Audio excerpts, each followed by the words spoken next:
Okay, shalom, brilliant lesson. This is a shortened version of a lesson that I've already done. That's well over 2 hours, 2 hours 46 minutes. This is going to be slightly long, shorter because I've cut the a major introduction of it. So this is Sofia, Gnosticism, the Eye of Ra, John Lennon, and Rambam. So first of all, let's go and have a quote by John Lennon because it's real. I'm really pleased I can do this. It seems to me that the only true Christians were the Gnostics who believed in self-knowledge, like becoming Christ themselves, reaching the Christ within. The light is the truth. Turn on the light. So I don't hold to this, what John Lennon has said. However, there's a lot of light hidden in this that I'm hopefully going to reveal during this lesson when we get to the section on Gnosticism and stuff like that. Really exciting stuff that really helps to form a very clear picture of what our true faith system should be. However, so that's John Lennon from a Gnostic, quoting Gnostics being, let's just go back. True Christians were the Gnostics, and this word Gnostics is from Gnosis, which means knowledge. So from a Jewish point of view, Rambam, one of the most famous rabbis within Judaism, a great rabbi, a brilliant genius. He had this particular quote or saying, he was challenged with it, not everybody agreed with it. It was the known, the knower, and the knowledge. We will come to that. He wrote, the founding principle of all founding principles and the pillar of all wisdom is to know that God exists, from Hilkos Yesodei HaTorah. We're going to go back to what John Lennon said. The reason why I'm grounding it is because some of these beliefs, some of these belief systems are so disconnected from the root, the missing vital elements of truth, that they need to be nourished via that root. So Rambam we're talking about foundations. We've got to build on the correct foundations of our faith, our belief system. We've got to build on solid foundations and build from that. And then we're going to reach the heights on those solid foundations that we aspire to attain. The very pinnacle of our belief system and our faith in God. The founding principle of all founding principles and the pillar of all wisdom is to know that God exists. That's from Hilkos Yesodei HaTorah 1:1. He is the knower, he is the knowledge, and he is the known. This is in terms of YHWH, and this is not within the power of any man to comprehend clearly. Hilkos Yesodei HaTorah 2:11. Okay. Gnosticism rejects the whole concept of YHWH. Okay, and that is the right to do in one respect, and we're going to get there when I go through it. I'm going to point out at this point the ultimate knowledge is to know YHWH. The hidden in this facade of YHWH, as is revealed through the knowledge of the knowledge of the tree of good and evil, how we perceive YHWH after eating from the knowledge of the tree of good and evil is completely different from perceiving the name YHWH through tree of life consciousness. It's our state, it's our ability to perceive and be conscious of YHWH in truth that's the problem. Okay. Gnostics have a problem with the actual concept of YHWH as revealed in the Old Testament. Okay, but he is the ultimate hidden knowledge. He is the knower, the knowledge, and the known. So there is a contrast between Gnosticism. We've got to be very careful that we understand what they're saying in context of the overall picture. Rambam, Mishnah Torah.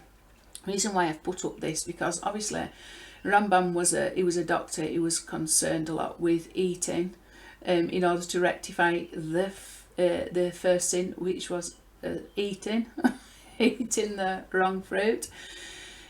Never eat unless hungry, nor drink unless thirsty. So this is wisdom for physical reality.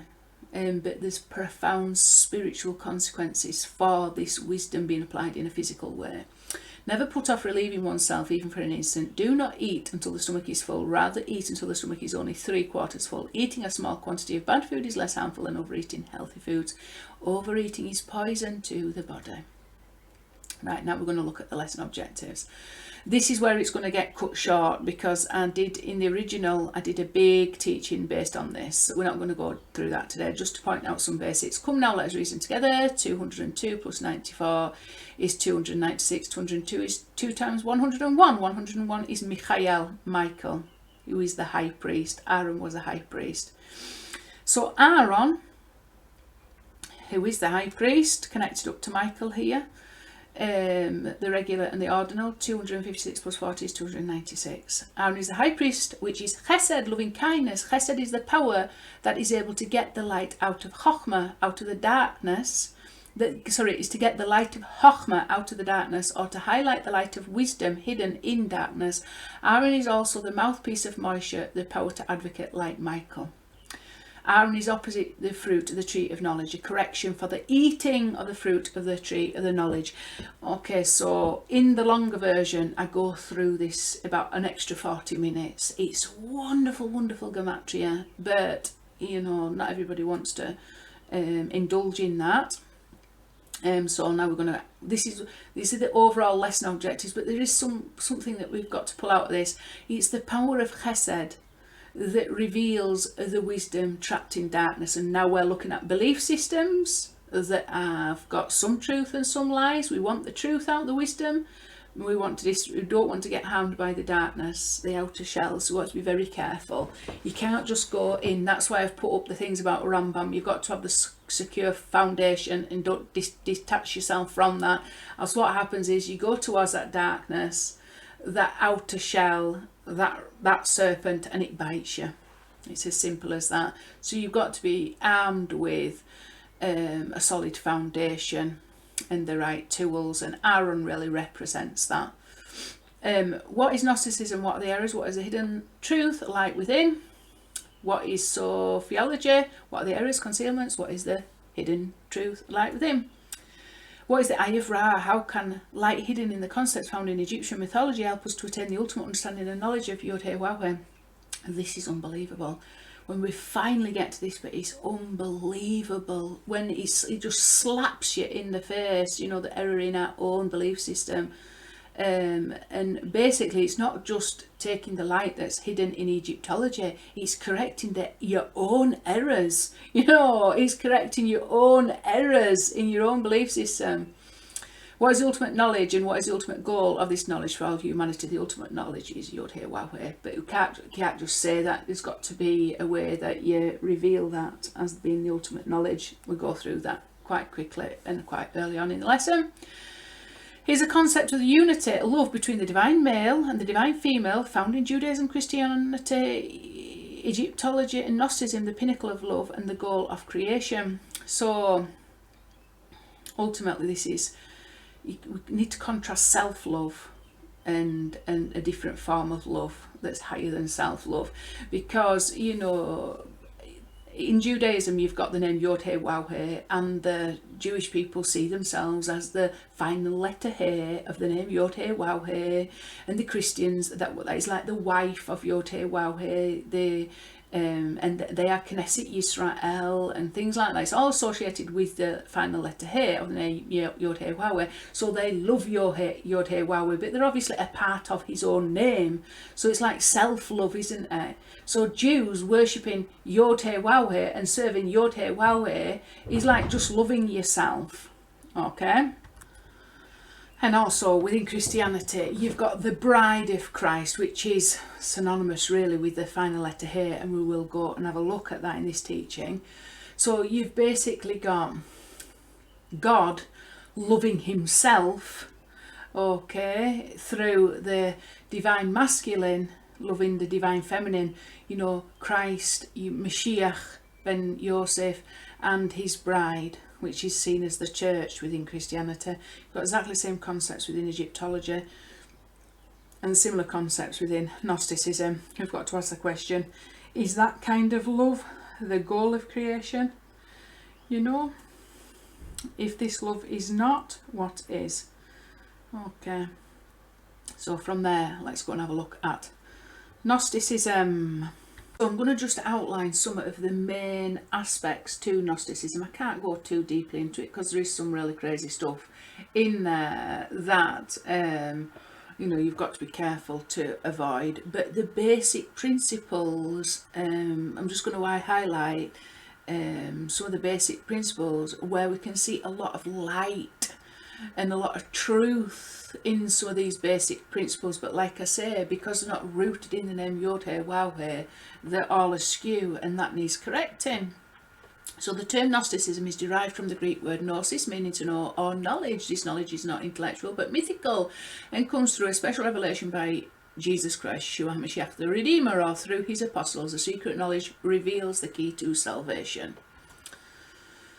And salvation in terms of Gnosticism is escaping the physical world. Dualism. Gnostics believed that the world was divided into the physical and spiritual realms. The created material world, matter, is evil and therefore in opposition to the world of the spirit, and that only the spirit is good. Adherents of Gnosticism often constructed an evil lesser god of beings of the Old Testament to explain the creation of the world, matter, and considered Yeshua HaMashiach, Jesus Christ, as holy spiritual God.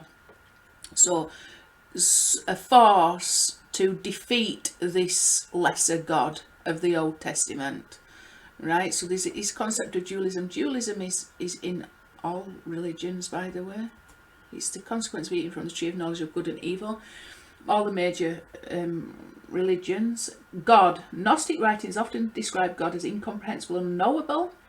This idea conflicts with Christianity's concept of a personal God who desires a relationship with human beings. You can know God face to face. It is a truth, but there are aspects to him that are unknowable, obviously, because it's infinite. So there's an aspect of the infinite that we can't know his infinite essence, except it is his will to make known to humanity his infinite essence, and that's the entire purpose of creation, to make himself known. There is a specific aspect to himself that he makes himself known to humanity. It's called his oneness. It's an aspect of his perfection, and in that and that's where we're heading. Basically, the entire of creation is being corrected to reveal that he wills to reveal to us, part of his infinite essence, his oneness, his absolute perfection and sovereignty. Okay, so it's there is a part that is he will make himself known. This idea conflicts with Christianity's concept of a personal God who desires a relationship with human beings. Gnostics also separate the inferior God of creation, Yahweh, and called a demiurge, from the superior God of redemption, which is revealed through Yeshua HaMashiach, Jesus Christ. So they basically say YHWH, as is written in the Torah, in the Old Testament, is basically a demiurge. Okay, they're not far wrong with that, by the way. Not because YHWH is, it's just that the way that YHWH has chose to hide himself, and part of the hiding himself is within the teachings of the Old Testament. But he is hidden, and it's for us to seek out that's hidden. Okay, so we're going to go through that anyway, this whole concept of YHWH being a demiurge. Salvation, so there is great truth in both these, but obviously they don't quite hit the target. Salvation, Gnosticism claims hidden knowledge as the basis for salvation, which it actually is, but it is hidden knowledge. Adherents believe that secret revelation frees the divine spark within humans, allowing the human soul to return to the divine realm of light in which it belongs. Gnostics thus divided Christians into two categories, with one group being carnal, inferior, and the other being spiritual, superior. Only the superior, divinely enlightened persons could comprehend the secret teachings and obtain true salvations.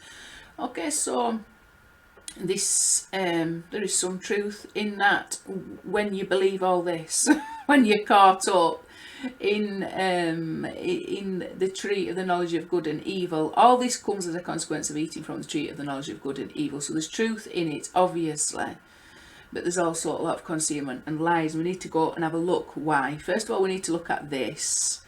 And when we're looking at this, we will automatically answer this. Okay, so all my teachings that have gone on before, the whole concept of the Metatronic system and the Messianic system. So let's go and have a look at this.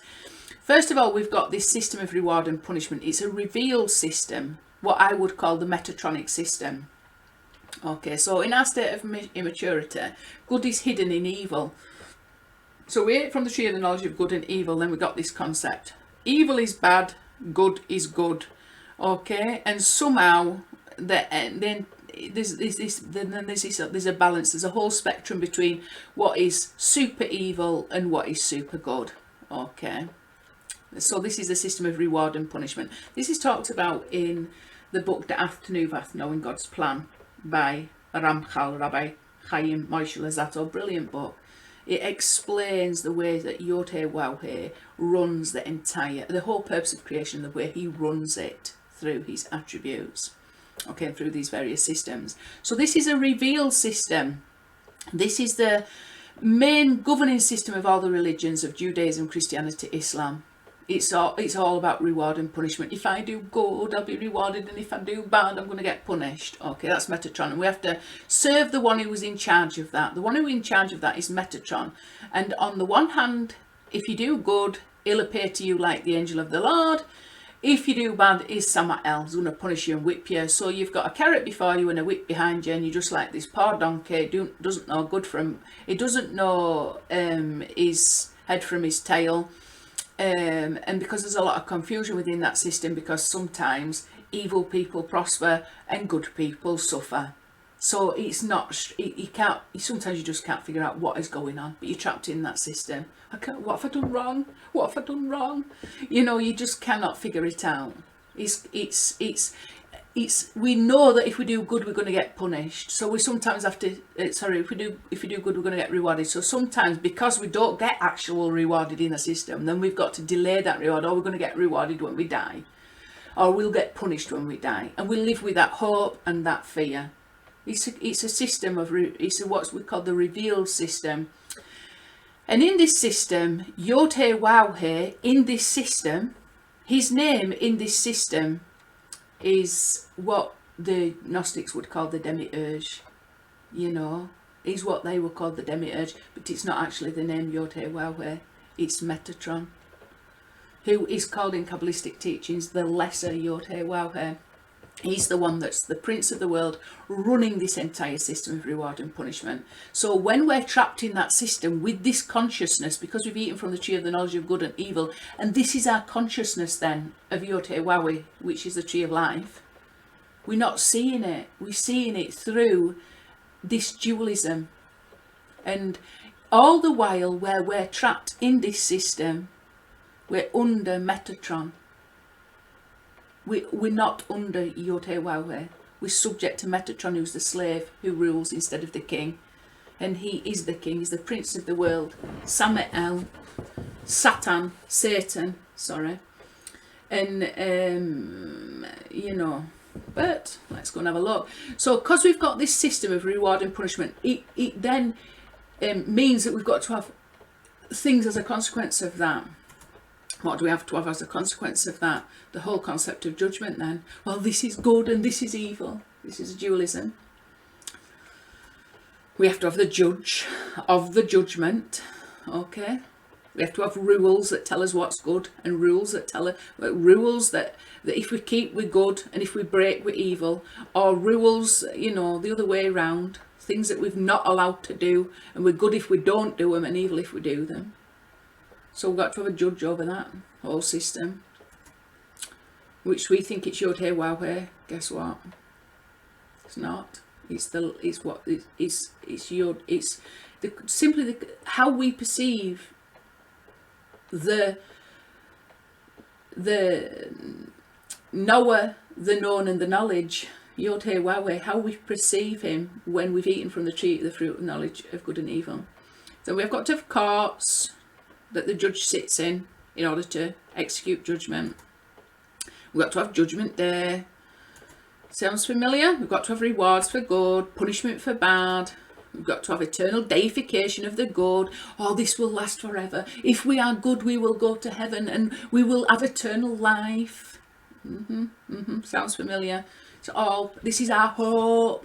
So we're just getting, we've got the carrot in front of the little donkey and he's going after it, but he's a donkey, so he can't always get it right and falls onto theirs, and then he's got all the guilt and regret and embarrassment and shame because he's not a good donkey. He can't quite hit the mark with the good that's expected of him, so he fears that he's going to be punished and eternal damnation of the bad, you know, because he is evil.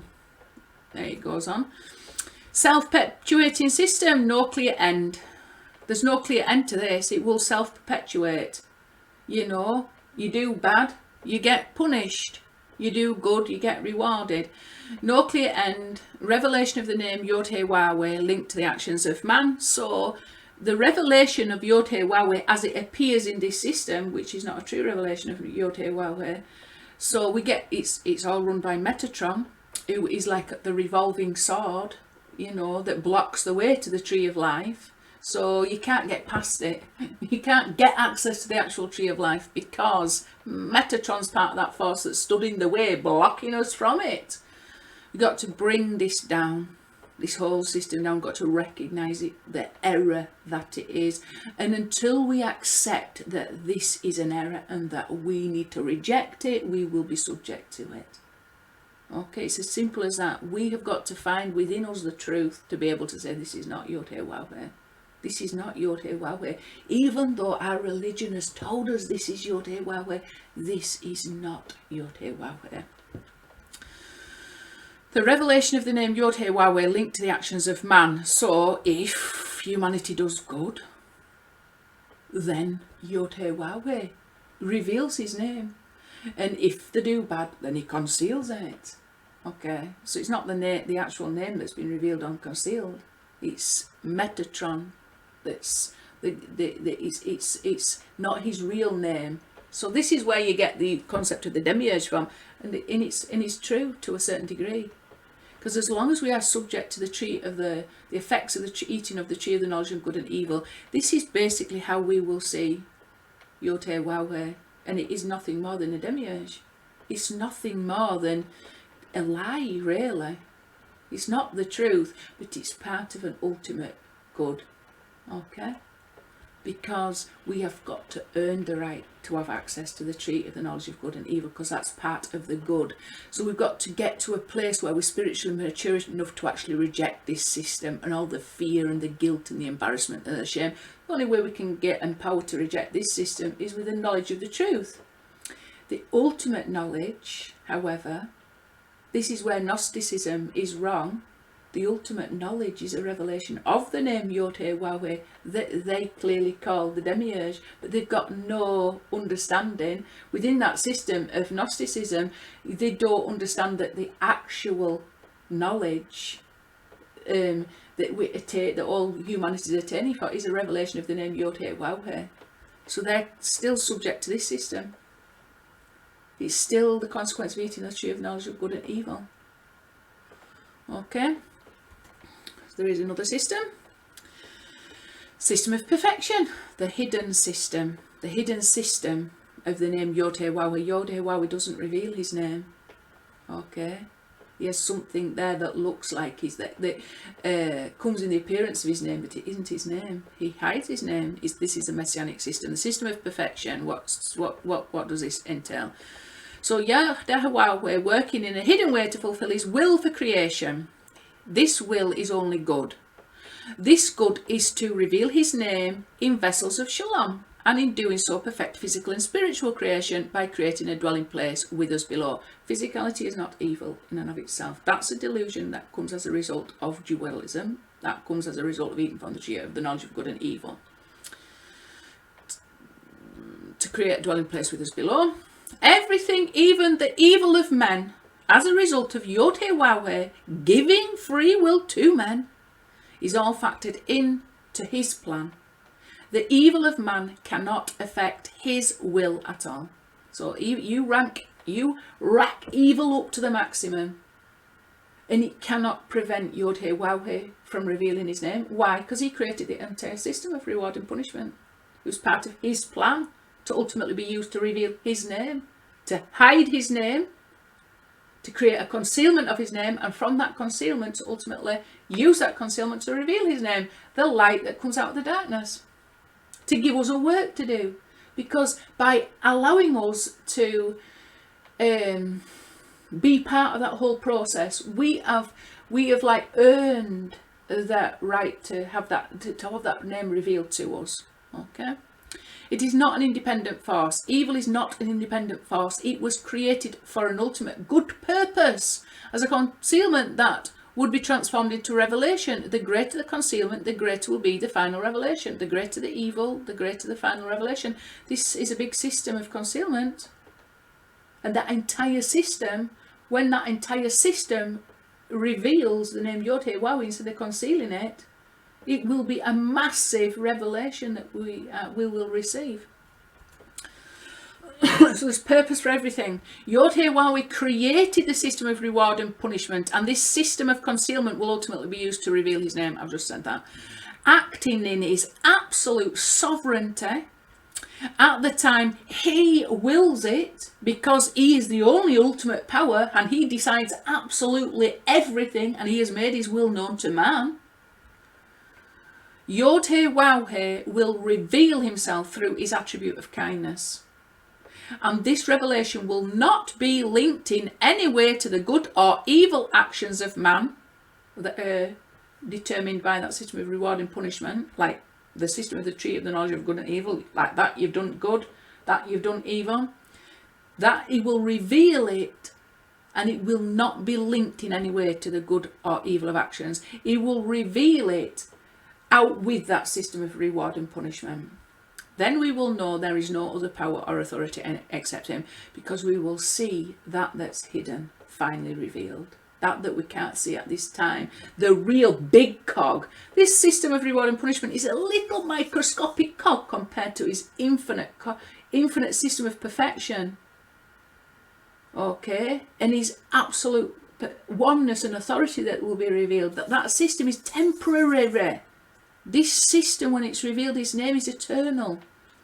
Okay? There's no comparison whatsoever. But there's a time frame involved while he is perfecting with us the whole of creation in order for that final revelation to be revealed. His name is he is the ultimate knowledge. He's the ultimate knowledge, the knower, the known, and the knowledge. This links back to Gnosticism, that it's only a few that are spiritual that will receive revelation, salvation. No, not true. All men fell and greatly suffered in Adam. All men will be raised and blessed in Moshiach. There is no vanity or emptiness with YHWH, only good. So it didn't cause man to suffer for no reason at all. There's only good in everything. YHWH is not a demiurge. He's not this, he isn't affected by the actions of men. He does not change at all, ever. He is always good, always kind, always forgiving, always merciful, always gracious, always compassionate, always long-suffering. He never changes. The God of the system of reward and punishment changes, depending. If we're good, then he's good to us, and we can hurt his feelings and make him angry. Of course we cannot. We can't change God at all. We could do as much evil as possible. God will not change as a consequence of our evil. He created that system where evil is possible. He is for an ultimate good. He's only good. He cannot change. We cannot change him from being. We can't make him angry or hateful or vindictive. We can't do that. He's an unchanging God. He never changes. He is always and absolutely good. And we've got to be garbed up in that knowledge. Because until we accept that he's only good and everything happens for good, we're going to stumble, and we're never going to get access to the tree of the knowledge of good and evil. So there you basic. So there's light within that system of Gnosticism, that belief system of Gnosticism. The reason why we've got to go get the light out is because there's people who are attached to that system of belief. That it's ultimately the souls that are attached to that system of belief that need to be redeemed. Redeemed by what? Redeemed by the light of the name YHWH and the truth. That's what redeems. The truth shall set you free. Set you free from what? Set you free from the false beliefs that keep you enslaved in that metatronic system. Enslaved to the tree of the knowledge of good and bad mentality. Enslaved in immaturity and suffering a consequence of that lie continually. Until we are aroused up and awakened with the ultimate knowledge. YHWH, nothing else beside. There's YHWH and nothing else beside him. And what does that mean? There's nothing but good. We just have to have the eyes to see that. And we have been blinded by the consequence of eating from the tree of the knowledge of good and evil. And not able to see the truth because it's hidden from us. And it's hidden only for a good so that we will seek and find. Okay, so that's my take on Gnosticism. Obviously there's some light in there, but the light, because it's not attached to the root, it's become disconnected, and because it's disconnected, it becomes subject to the forces of exile, evil and lies, darkness. It needs to be brought back into the light. Okay. Right, so we're going to have a look at a verse that's going to allow us to understand this concept that it's really not about being good and evil, the duality, the metatronic ways of thinking, the reward and the punishment, the good and the evil, the revelation of the name and the concealment of the name if we do good or bad. It's not about that. Why? Because we've got this verse that tells us this is where the Torah, if we read it with the eyes, if we read it when we in our fallen state, from eating from the tree of good and knowledge, the knowledge of good and evil, if we read in these same words, we're going to create the demiurge that is Metatron that the Gnostics talk about. We're simply going to create the demiurge because we have not got eyes to see the truth. Right, so let's just point out the light that's hidden in the Torah that reveals the name YHWH very clearly for us. This is one of the verses that does that. And God saw all that he made, and behold, it was very good. And it was evening, and it was morning, the sixth day. This has got to be rooted within, it's got to be rooted as well within, attached to the Torah of Moshiach and attached to the Torah of Moshiach ben Yosef. So it's got to be interpreted with those two revelations together.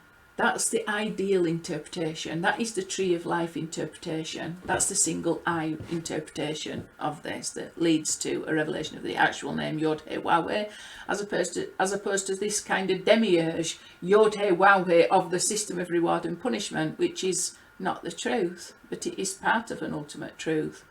Okay, Genesis 1:31 is the 31st verse in Torah, which is the exact gematria of El, God, and this is the name attributed to God that is associated with the attribute of chesed, kindness. It's got 31 plus 13, ordinal.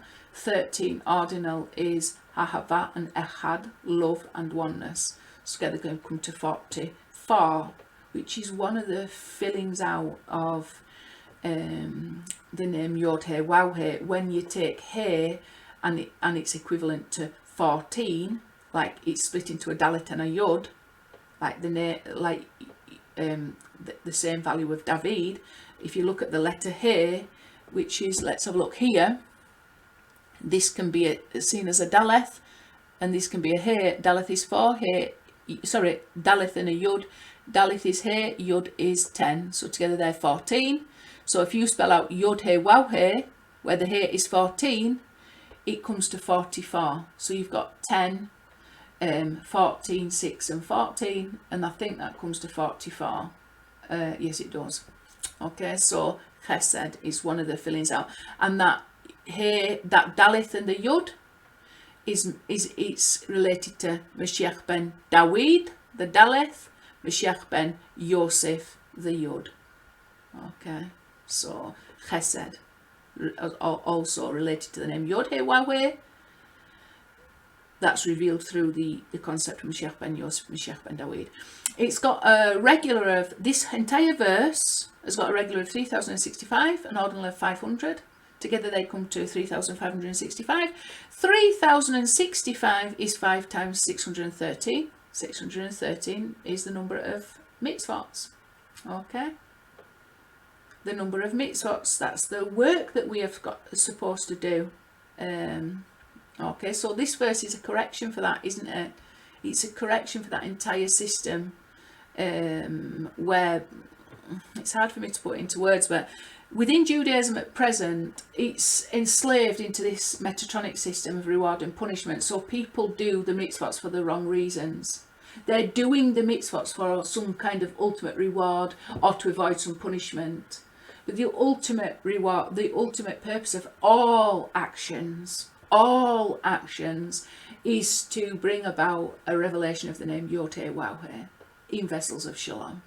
Okay, that's so this whole, at the moment, the concept of the mitzvah is enslaved within that metatronic system. But when we bring that concept of avodah, service to Hashem, into the realm of holy, which is to serve YHWH with the single purpose of revealing his name in truth, you know, as a never changing, all merciful, all good revelation of his name, then he's worthy of service. YHWH is worthy of service. He's worthy of every thought, of every word and every deed that we could possibly do. Okay, so a revelation of his name is a rectification, and that 613 is also linked up to our physical bodies. It's the number of bones and the number of sinews. The 248 plus 365. Okay, and they're split into the negative and positive commandments. Okay, so the truth is a revelation. Truth is a rectification of that. So that, I mean, we don't even need a reward. The revelation of his name, or even to know that we are actually serving YHWH himself, because he's worthy of every thought, word and deed. This is true liberty and freedom. Okay, it's just a rectification for that. So we can see within this verse some connection to that whole concept, and also, like I say, it's the bones and sinews, so some kind of rectification for the entire of our physical reality, for our physical reality to be transformed through our thoughts, word and deed. So our physicality is even serving YHWH as it should. You know, because we've got the King of Kings over kings before us, and we've no desire to serve anything other than that. We certainly we're not wanting to live to serve ourselves. We want not our own ego. What can we get out of it? What's our reward in this, or whatever? You know, what's our motivation? I just want for myself, self. It's you live to serve and please the Creator, because in doing so, this is the pinnacle of your existence, because he's so worthy, and he's so requiting of that love, and he's requiting of that service. You know, there's no vanity. It's all good. Mispar Gadol of this verse is 4,185 plus 522. Very important number. 4,185 here is 31, so chesed times 135. I'm not going to do a full analysis in that. I'm just going to point that number out. Here, look. So, Wahine tov me'od, and behold, it was very good. Okay, and this is what we need to look at. It's all right pointing this out verse, but this is the key critical element of this verse. It's going to liberate us from that system of reward and punishment and bring us into a consciousness of the name YHWH and his hidden system of perfection, to bring us over into that way of interacting and perceiving YHWH, and give us that knowledge that we need. And behold, it was very good. 128, a very critical number. Go and have a look at that. 65 ordinally, which is a multiple of 13, isn't it? Yeah, so 5 times 13 is 65, which is 5 times Ahava. Up here again, related to Ahava, love and Echad, oneness. Together they come to 193. 128 is 2 to the power 7, so 2 times 2 times 2 times 2 times 2 times 2 times 2. I think I've got that right. It's 128 anyway, 2 to the power 7. So that's like correction of that duality, isn't it? You know, we see things, you know, through a duality, through reward and punishment, good and evil. So 193 times 2 is 386, which is the gematria for Yeshua. But there's no other connections here. This 522 here is the filling out of Yeshua. So each letter of the name Yeshua, as it's spelt out, as it sounds, Yud, Shin, Vav, Ayin, comes to 522, 117 ordinally. Together they come to 639, was exactly the same as the tree of knowledge. So he is the wholly opposite from the consciousness of the tree of knowledge, Eitz Had Da'ath. That's got an ordinal of 81, and 81 is the filling out, the ordinal of Moshe. Okay, Mem Shin He. So that's the ordinal value of that. Okay, so the tree of knowledge, the way you overcome the power of the tree of the knowledge is a unity between Yeshua and Moshe. That unity overcomes the concealment of the name YHWH, and this 72 is the highest filling out of the name YHWH when Vav is filled with a Yud. We will come up to Vav. So here Vav is filled with a Vav, Vav, Vav. We've already had a look at Vav, Aleph, Vav. And then when it's filled Vav, Yud, Vav, okay, YHWH comes to 72. So this is also a rectification for the concealment of that name, isn't it? Opposite this is a revelation of the name at the highest level possible, the level of absolute. So it's all connected to that. And then this is where we're going, because we've got to be aware, we've got to be conscious that we're not evil and we're not good. We are very good, and there's a difference. We are not just good, we are not just evil, we are very good. We are at a whole different level that doesn't require us even to think in terms of good and bad. We need to be thinking in terms of being very good. So Bereshith Rabbah 9:7, Rabbi Nachman said, in Rabbi Shmuel's name, behold, it was good refers to the good desire, and behold, it was very good refers to the evil desire. It only says very good after man was created with both the good and bad inclinations. In all of the cases it says, only says, and God saw that it was good. Can then the evil desire be very good?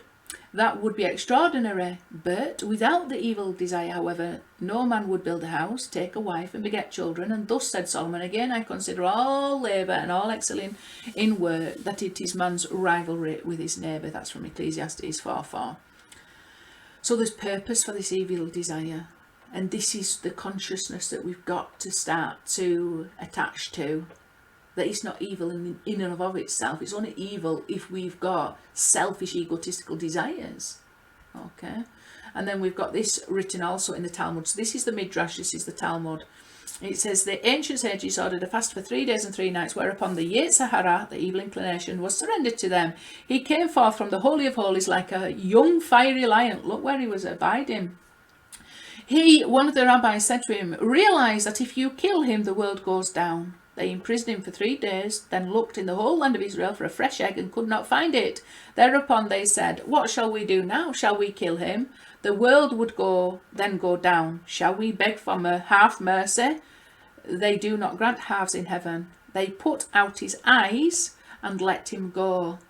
It helped inasmuch as he no more entices men to commit incest. So quite interesting, isn't it? It's interesting to understand that there's a purpose for our evil inclination that can be utilised for good.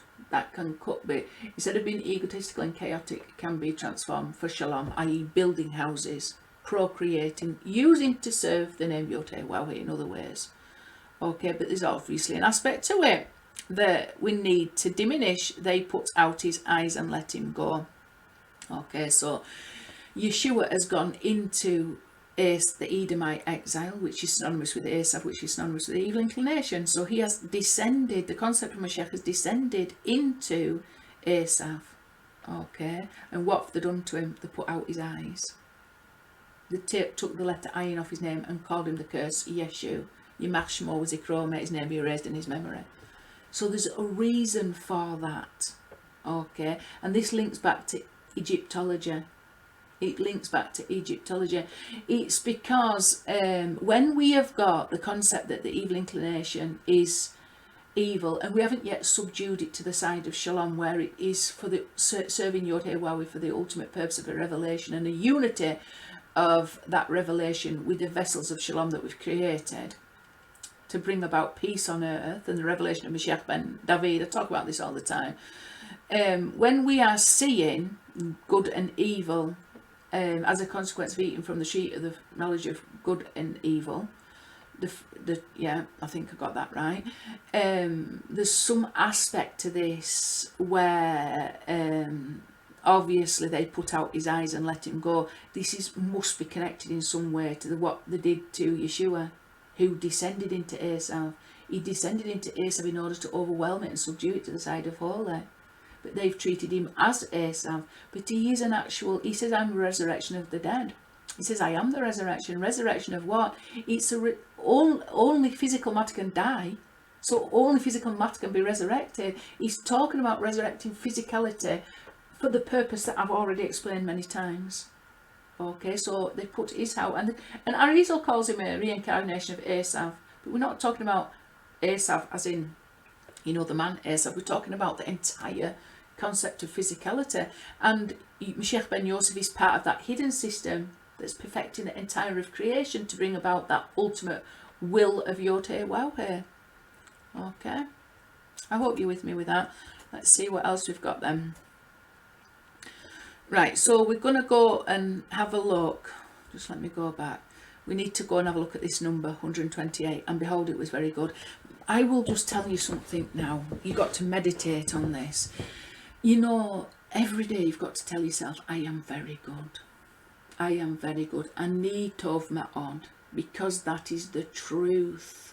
So even when we do things that we have been so conditioned to see as bad and evil, you've got to keep telling yourself, I am very good. So be aware that ultimately you're in a process of being rectified in a very hidden way for an ultimate good to receive. But we've got to tell ourselves that we are very good. Because consciousness of being, it's like a mantra in our mind.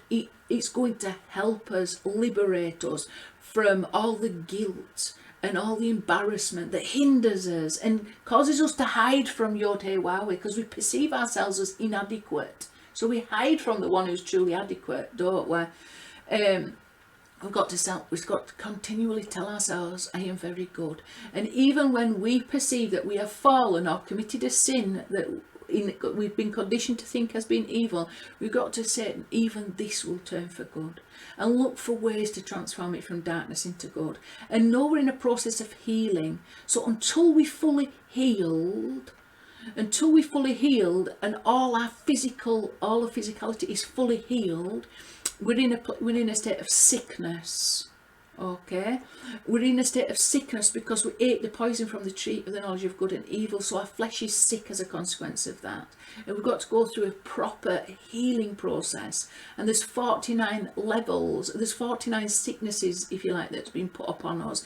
And we've got to heal from all that sicknesses. And Moshiach ben Yosef bore our sicknesses. He took upon himself all these sicknesses, and through him we are ultimately healed. But that means we've got to attach to him in order to go through that complete healing. Okay, but we're in a process of manifesting that healing, manifesting that well-being, manifesting that shalom, manifesting that refuah shalem, a complete healing. We aren't there yet. And until we are there, we haven't even got true free will. We haven't even got true free will, because we're not fully healed. So we are subject to the forces of evil on account of the sicknesses. Okay, the consequence of eating from the tree of knowledge of good and evil. So when we do something wrong, don't just see yourself as evil. You've got to say, I'm sick. I need to be healed. You've got to attach yourself to the provision that YHWH made to heal us, Moshiach ben Yosef, who bears our stripes. Bears our sicknesses upon him. You know, we've got to attach to that and allow that light to illuminate us and allow that to bring us to a healing where we are no longer under the influence of this sickness that would actually cause us to do anything other than serve the name YHWH with love and joy. I mean, we're sick if we can't accomplish that in thought, word and deed. We're sick. We've got to see ourselves. We've got to also see that this was all part of the plan for YHWH, for an ultimate good. You know, so instead of beating ourselves up, you wouldn't go to somebody who's sick and you know, burden them as a result. You'd go try and heal that person. You know, you would like Yeshua, the whole story of the Good Samaritan. You'd do you know, the whole neighbour. You'd be good to your neighbour. Something was talked about here, neighbour here. That is a man's rivalry with his neighbour. You know, this is a conflict between the good inclination and the bad inclination. But if your neighbour's sick, you know, you've got to do everything to heal it. Our body is simply sick. It's been poisoned, and we've got to, you know, not beat up and walk past and ignore because we're too ashamed, because our inner priest and our inner Levite and our inner Pharisee doesn't want to, has judged that side of us as evil and wicked. You know, but I hope you can understand. You know, the Samaritan puts him upon his donkey and pays for all his medical expenses. There's the true neighbour. That's the love that we've got to show. So we've even got to have love and compassion towards that aspect of ourselves that's sick and still needing that light of healing and the manifestation of Moshiach ben Yosef to fully manifest within us. And that will be accomplished, and it won't be fully accomplished till right at the end. So we've got to go through these 49 levels of healing that are equivalent to the 49 levels of understanding. And the 50th gate is Refuah Shalem, a complete healing, and that brings us into a face-to-face relationship with the name YHWH. And that face-to-face relationship is to know there's only him and nothing else beside. And until we get to that full 50th gate, we're sick. And because we're sick, we did get things wrong. But your donkey, when it's fallen on the floor under the burden of its load, you don't sit there whipping it, making it feel it's no good. You've got to help get the donkey up. Okay, so all these things are stopping us thinking in that. We've got to think bigger. We've got to really think in good ways. How can we interpret reality in a good way that's helpful, not a bad way that's a hindrance and an obstruction of the name? Let's get realistic with you know, with the truth, and apply the truth to all these situations that we're facing. Okay, so let's go and have a look at this 128 then, because it's a very important number. Behold, it was very good. Let's see what it's connected to. So obviously this is concealed heavily from us. 1100 is the gematria of the three husks of the name YHWH, the earthquake, the fire, the whirlwind. So this is in the prophets Eliyahu and Avi. So the wind is 219, the earthquake is 575, which is exactly the same gematria as evil inclination, and the fire is 306, which is exactly the same as Ruach HaKodesh and the holy, Ruach Elohim, and the Spirit of God that hovered over the water. So these conceal the name YHWH, that's what it tells us in Zohar. And so these are the three places, these are the three elements where YHWH was not, according to what we find in the Book of Kings, in an Eliyahu with a still small voice. So first he went, there was the earthquake, the fire and the whirlwind, YHWH was not there, but then he was there in a still small voice. Okay, so we all know that story. Ordinarily, 39, 62 and 27 comes to 128, which is, and behold, it was very good. So somehow that behold, it was very good is hidden. The name is hidden from us in the earthquake, the fire and the whirlwind, and we have to dig deep within ourselves to hear that still small voice. Okay, the still small voice will tell us the truth. And hopefully these teachings, you know, they speak to us in a way that makes us recognise the truth of the name YHWH and help us to reject that false concept of the name YHWH that is construed as a consequence of being subject to eating of the tree of the knowledge of good and evil. So 1100 there is plus the regular plus the ordinal comes to 1228. Okay, I won't go through that. This is interesting. This is wonderful, in fact. This is where gematria to me is at its absolute best. So we've got these two verses, to reject bad and choose good, to reject bad and choose good, okay, in two separate verses. One's the messianic system and one's the Metatronic system, okay. I'll go show you the actual verses and point out why. 608 plus 620, this is Keter, okay, this is Keter, and Keter means crown, okay, so that's what we're hoping to attain. We're hoping to attain the level of the crown, the Yechida. Let's go and have a look at the actual verses, however. Okay, so we've got these two verses. Cream and honey he shall eat when he knows to reject bad and choose good. Okay, so there's a difference here, because when he knows, as in knowledge, ma'os bara uvahor, and we can see the same words here. This is the messianic system where he eats chema udvash, butter and honey, or cream and honey, as it's really butter and honey, chema udvash. He eats, so rectification for our eating, when he knows to reject bad and choose good. So what has he got to ultimately reject? He's got to ultimately reject the entire system, Metatronic system, and the name YHWH that is revealed through that system. Okay, how do we know that? Because we've got this parallel verse, if you like. The next verse on, it says, for when the lad does not yet know to reject bad and choose good. So this preceded this, didn't it? So the messianic system preceded this, but then we've been stuck in this system of, we're stuck with all the illnesses from eating from the tree of knowledge of good and evil.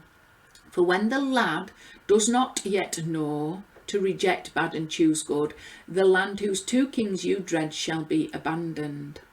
Okay. Right, and what we got to learn from that,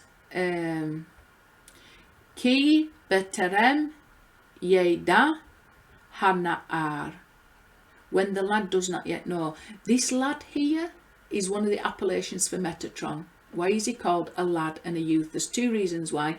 Because of the verse, train up your child, in the way, and he will not depart from it. This word, the beginning word train, is chanok. It is exactly the same as the name Enoch. Chanok. It's related to that word, and according to tradition, Enoch was Metatron. Okay, and why is he a youth? Because in terms of meta-archangels, i.e. the archangel, the prince of the world, as is what is called in Kabbalistic tradition, Sar HaOlam, prince of the world, as is called also in Revelations, because he was originally a human and he was the youngest youngest angel, because he didn't begin as an angel. He was transformed into an angel. He was transformed into a meta archangel, okay, Metatron, that now governs the entire system on earth, that system of reward and punishment. Okay, so but he's a youth, he's immature, he hasn't got possession of the truth. Look here, Ma'os includes the Vav, Uvahor includes the Vav. So when we've got that truth about Moshiach ben Yosef from Moshe, the truth, Od Yosef Chai, Yosef is still alive, and that empowers Yaakov, that's represented by the Vav, that represents the truth, that is a consequence of these 6,000 years. The Vav represents the 6 days of creation. Okay, so all these things come together when we reach that place of maturity. When what we ultimately rejecting, we're ultimately rejecting this entire system. We're ultimately rejecting that entire system of reward and punishment, that entire way, the entire system that's based on eating from the tree of the knowledge of good and evil, we ultimately have to reject that. And all that fear and all that regret and all that pain and all that guilt and all that suffering comes as a consequence of being sick from continually eating from the tree of the knowledge of good and evil. It's not just like we did it once, we're continually feeding off that system, we're continually eating. We need to correct that because we're sick. Okay, we need to reject that entire system and start to eat from the tree of life. Okay, so just one more thing. This ties in with what's to come. Da'ath left its proper place in the mind and became part of the body. So Da'ath is the sphere that is in between, the synthesis between Hokmah, wisdom, and Bina, Da'ath, the masculine divine and masculine feminine, the father and the mother. Okay, so Da'ath is the, I suppose you could say, the sun that is in between. This is the sphere of knowledge. Okay, that is synonymous with Moshe, Moshiach. So it's all connected. Moshe is known as the sphere of Da'ath. Okay, the supernal Da'ath, which is fallen into the flesh. Okay, this caused it, and it became part of the body. This caused it to diminish in quality. A simple way of understanding this is to say that the mind, which was meant to soar above and probe celestial vistas, sold out and became used for mundane purposes. We became preoccupied with our illness. We became ill and weak and only really conscious of our illness and trying to put a band-aid over that. All kinds of ways of looking at it. The test was with the tree of knowledge, Da'ath, as mentioned, because Da'ath decides. So we weren't empowered to make the best decision. We're sick, so we can't decide properly.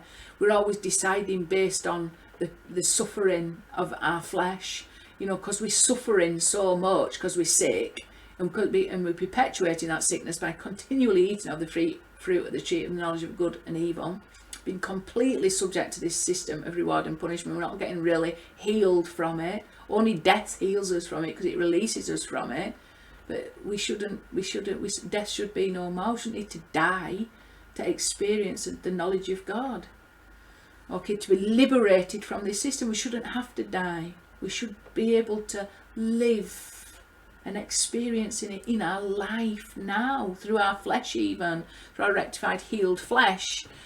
But we're not. It's in a fallen state. So we are deciding based on the fears and the hopes that are generated.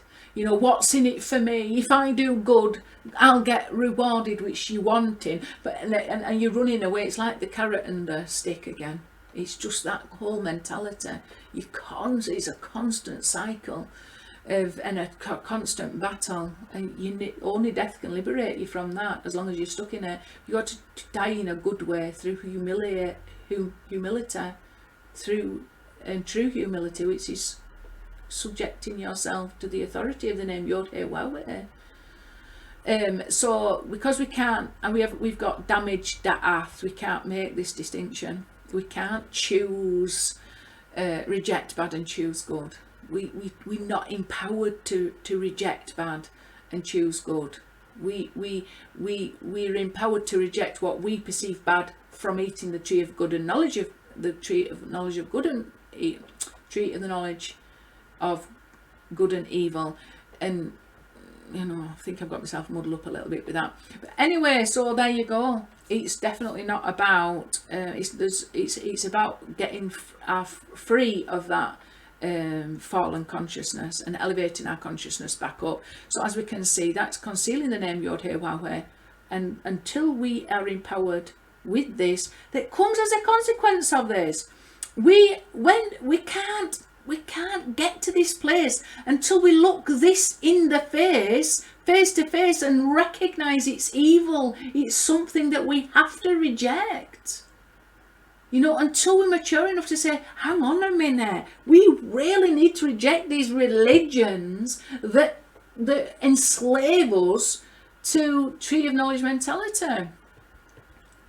So 608, this plus 620, 1228, exactly the same as the husks. Okay, so being able to, from this, attain this, is equivalent to overcoming all these husks that hide the name YHWH. Then we've got, on that day shall the Lord be one, YHWH, Yihyeh YHWH Echad. Okay, so I mean that's, I'm not going to go through that, I ain't got time. 128, linked to all these, and linked to, and behold, it is good. Behold, it was very good. That 117, by the way, I will say, is the filling out of Yeshua that we've just seen. YHWH, our God is a jealous God. Okay, we get this, we understand this in a very wrong way, by the way. He's jealous for us to know him. Okay, not jealous in the way that we understand that from the tree of the knowledge of good and evil. He's jealous for us to know him. He's jealous. And that word jealous, kana, is 151, which is linked to the concept of mikvah. He's jealous for us to know him through Moshiach Yeshua. Okay, 386. It's got a square ordinal of 1280. Okay, linked up to all that. This is a very important number, but I haven't got time to go through it today. And they heard the voice of the Lord God. Okay, so this is them, isn't it? The fall of man. They heard the voice and they hid from him because they was ashamed. They'd eaten off the tree of the knowledge of good and evil, and suddenly YHWH became somebody they had to hide from. So 1280. There's all kinds of meditations you could go through with that alone. Very important. And the Ancient of Days sat, his raiment was as white as snow. That comes to an ordinal of 128. It's linked up to here. It's also, there we go, 8 times 151. Kana, jealous. He's jealous for us because he created us to serve him and nothing else beside him. And he's jealous because he is the goodness that we were created to desire to receive. You know, so it's not in the same way that we normally understand it. Right, then the Lord said to Moshe, this is part of the most common verse within Torah, Wayoma Adonai el Moshe lemor, and the Lord God spoke to Moshe saying. So it comes to 659, 128 ordinally, this part of it. Like I say, it's in a number of times. I think it's in 70 times, and once in as Wayoma Moshe el Adonai lemor, where Moshe and Adonai is changed around, and I think that's just in once, and I think it's in 70 times all the other times, or 69 times, I can't quite remember now. 659 plus 128, so that's linked up to all this concept. We've got to hear what he really said, not what we think he's saying. Not this presenting a demiurge to us. We've got to actually, the Lord said to Moshe saying, we've got to be aware, because some of the things that the Lord said to Moshe is part of that concealment, isn't it? That we've got to overcome, because we are hearing the words and we're seeing it in a way that is as a consequence of eating of the tree of the knowledge of good and evil. Yeshua filled, which is with the, when the Vav is filled with the Yod, 532 plus 127, which comes to 659. So we see again a link between Moshe and Yeshua. You can't thoroughly understand what Moshe says without understanding the Torah, without marrying it to the Torah of Mashiach ben Yosef. It just becomes YHWH being like the demiurge. You're not getting true knowledge of YHWH. You've got to marry them together. You've got to unite the revelation within the letter of Torah to the revelation above the letter of the Torah. With the clouds of heaven. So the clouds, I always think of it like this. We received the Torah and we was under the mountain. It says we were at the bottom of the mountain, but that word is under. And then so that's at Shavuot. At Sukkoth, we're supposed to attain, it's supposed to be like linked to Shavuot, the receiving of the Torah. We're receiving it in fear and trepidation, but by Sukkot we've willfully received it. And the tabernacle is like a chuppah, a marriage canopy. Okay, but so that's like reaching the top of the mountain. And then Moshiach ben Dawid is like, to me, is like the cloud he's the cloud that surrounds the mountain. He can go even higher than that. And Moshiach ben David is like, in Moshe we receive it at the bottom of the mountain. Moshiach ben Yosef is the revelation at the top of the name YHWH at the top of the mountain. And Moshiach ben David is a cloud that surrounds the mountain. And that's the uniting of those two. It's something like that. This is my own analogy. So to me it makes a lot of sense, because it comes at the level of Chaya, the soul level of Chaya, and this is a surrounding light, and this is a close surrounding light, and it's likened to garments, okay, like the garments that we wear. It's not a part of the body, but it surrounds it. The clouds are not a part of the mountain, but they surround the mountain. And what's in those clouds? YHWH. Okay, so we've got to attain that level. Okay, 641, 128. Bearing in mind that is my own analogy, by the way. So that's related to all that. Messianic luminaries, spelt defective, again, without the missing vowels, 641. So we've got to take this, which is missing the two vowels that represent Yeshua, that represent Moshe, the Torah of Moshiach, Moshe, and Torah of Moshiach Yeshua, and we've got to transform that concealment into a revelation. Okay, that brings in the Moshiach ben David. 56 is Teshuvah. So we've got to return from a place of darkness to a place of illumination. We've got to return from exile to redemption, Teshuvah. We've got to return the fallen letter here up to its original status in Gan Eden. Okay, all these concepts. 641 linked. And the two of them went together. 505 is 5 times Michael, 5 times 101 Michael, the advocate. 136 is the ordinal regular of Kisei David, the throne of David, which is Moshiach ben Yosef. Okay, according to Vilna Gaon, it comes to 641, so that's linked to all that. And who is this? YHWH. This is Abraham and Yitzhak going together for the Akedah, which ultimately the sacrifice the ram, and according to Yaakov Shimoni, the ram, he represents Moshiach ben Yosef. He was the actual ram that was sacrificed. And we can see the initial letters, a Yeshu, which is that curse with which Yeshua is cursed from within rabbinical Judaism. Yimach Shemo V'Zikro, may his name and his memory be erased. God, along that a lot. Chen, grace, 58 plus 22 is 80. Square ordinal of it, however, can't be square ordinal, it must be squared regular. Just wait a minute, let me have a look at that. Yeah, it's the squared regular, not the squared ordinal. So 64 plus 50 times 50, which is 2,500. So it's 2,564. 4 times 641. So chen, grace, is related to all these. And then the icing on the cake, who is all this talking about? It's talking about Yeshua. Yod Shin Vav Ayin, where the Vav is filled with an Aleph. Is 523 plus 118, 641. Who guarded the threshold from the hands? This comes to an ordinal of 128. This is a regular of 749. This is the last verse in Tanakh with words that equal 749. So if you run a search on the entire Tanakh for words that combine to equal 749, these are the very last words in the entire of the Tanakh. Okay, the initial letters spell Moshe. Mem, Shin, He, Moshe. Who guarded the threshold from the hands. It comes to 749, which is the regular of Yeshua HaMashiach. So again, you've got unity, Moshe and Yeshua. Okay, 128 linked to all this. Death swallowed up eternally. We've already come across that. 731 plus 128 is 859. Yeshua HaMashiach, that's the ordinal, again the same as that.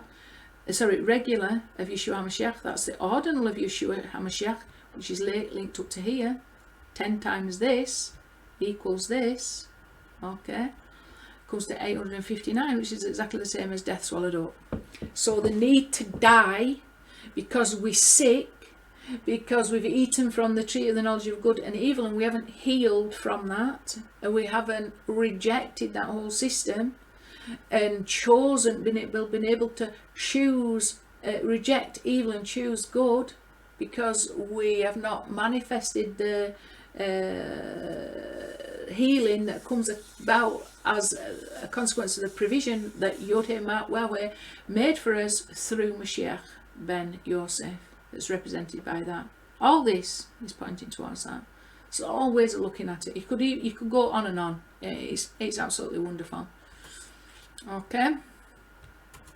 So what have we got now? Okay, I need to go back. Let's go back. And I need to go back again. Okay, so that's done with Gnosticism. You know, the main problems with Gnosticism, and hopefully I've offered an answer to, you know, drawn out the light, but you attach it to the root and you've got something there that's looking, that can help us, that empowers us. Okay, the more light, it's light that can empower us and inform us, and we need that light. And there's light hidden everywhere. We need to gather it all together, all the wisdom together, that ultimately reveals that final the name YHWH in truth. Okay, so now let's have a look at this Sophiology that I feel is very much linked to Gnosticism. So first of all, what is Sophia? It is wisdom. Okay, it is a major theme along with knowledge, gnosis, among many of the early Christian knowledge theologies grouped by the heresiologist Irenaeus as gnostikoi, knowing, or men that claim to have deeper wisdom. Gnosticism in 17th century term, expanding the definition of Irenaeus's group to include other syncretic and mystery religions. Okay. In Gnosticism, Sophia is a feminine figure, analogous to the human soul, but also simultaneously one of the feminine aspects of God. Gnostics held that she was the Syzyge, I think that's how you say it, female twin divine eon of Yeshua, Jesus, the bride of Christ, and Holy Spirit of the Trinity. She's occasionally referred to by the Hebrew equivalent Achmoth, which is Chochmah, okay, wisdom, and Prunikos. In the Nag Hammadi text, Sophia is the lowest eon, or anthropic expression of the emanation of the light of God. She is considered to have fallen from grace in some way, in doing so creating or helping to create the material world. So as far as I can see, she's linked to this whole concept of the Shekinah that's fallen and descended into exile with us. Okay, so like I said, some truth in that. This female aspect of divinity. Okay. We're going, the way that I'm looking at, the reason why I'm looking at this is because sometimes it can help when we see an error contained within another belief system that is parallel to a belief that we actually hold within our own incorrect belief systems, but because we've adopted this lie and never known any different, we don't challenge it. But when we see it in the context of another belief system, it's sort of like, we think, oh gosh, I'm getting that wrong. I've got hold of that wrong. There's elements of it truth, but obviously I've got hold of it in a twisted, distorted way, and that needs to be corrected. Okay, so this is a major theme within Judaism and Kabbalah, the whole fall of the Shekinah, the descent of the Shekinah, etc. In Russian Orthodox mysticism, Sophia became increasingly indistinguishable from the person of the Theotokos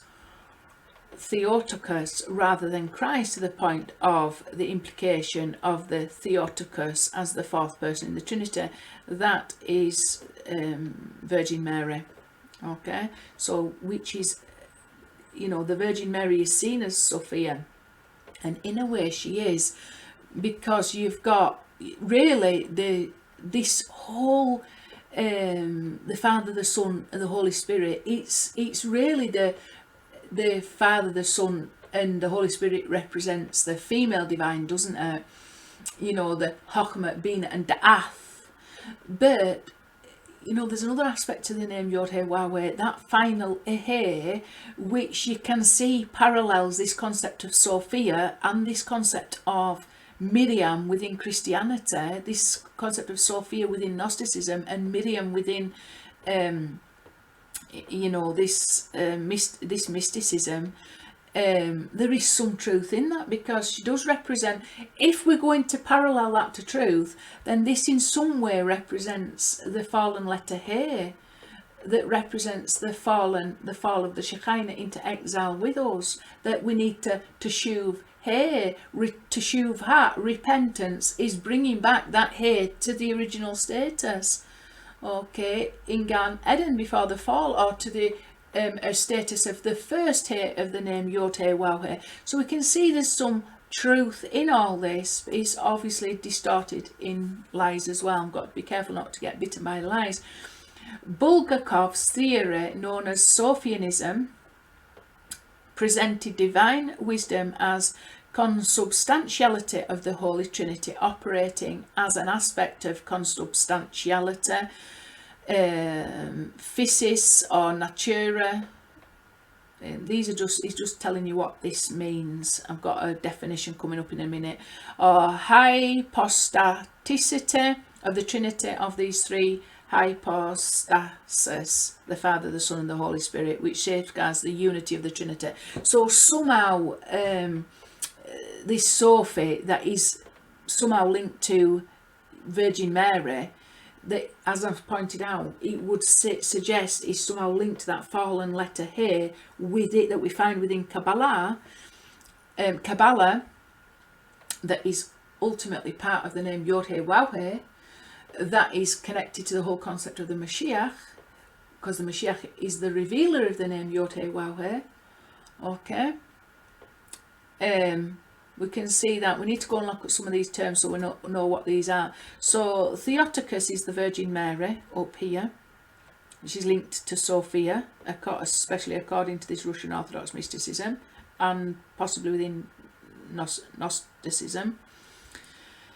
Hypostaticity, in terms of theology, is pertaining to or constituting a distinct personal being or substance. So even though the Holy Trinity, there's one God, there are three distinct aspects to that Godhead, if you like. That's what it's really talking about, that being the Father, the Son and the Holy Spirit. And then this consubstantiality, especially of the three persons of the Trinity, regarded as identical in substance or essence, though different in aspect. So they is seeing, which is true, isn't it?